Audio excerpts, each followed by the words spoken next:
Welcome back. A mother of 8 children who teaches at SUNY Broome, owns her own business, sells real estate, all while battling a deadly disease, is somehow finding the time to go back to school for her doctorate.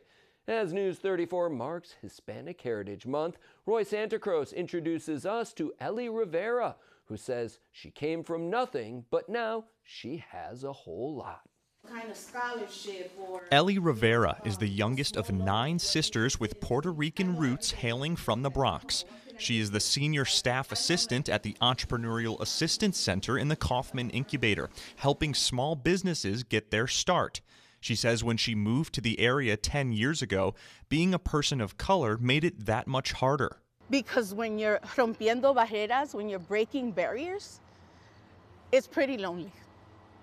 And we're lonely in a community where being of color, being a BIPOC person, you're the minority of the minority. And it makes it that much more difficult, but then it makes it that much more necessary. Gladys Brangman teaches an entrepreneurship class with Rivera and says Ellie approaches everything in life with 110% effort. I have never had a colleague like Ellie. She always starts out with, "How are you doing?" She brings love to every single situation. She brings humor. She brings knowledge. But you always know when you're working with Ellie, when you're talking with Ellie, that she cares. Rivera battles with lupus, an autoimmune disease, and 75% of those diagnosed are Latina, Black, or Asian. Rivera wanted to start a family, but she was told that she couldn't have kids. But she didn't take no for an answer. She's adopted 8 kids. The most recent was one of her former students at SUNY Broome, all of them coming from different backgrounds. And Rivera raises them to celebrate their heritage, but also warns that not everyone will. We still have to smile sometimes for that paycheck. Sometimes you got to pick your battles, right?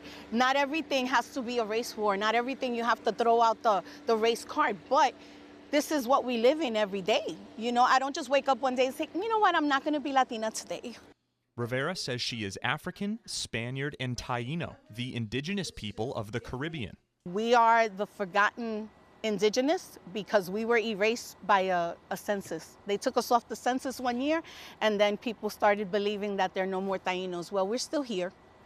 We exist. She already has 2 master's degrees, one in science and in fine arts, but just added another thing to her plate, getting her doctorate from Marymount University. Because, as Rivera puts it, you should never stop achieving. In Binghamton, Roy Santacruz, News 34.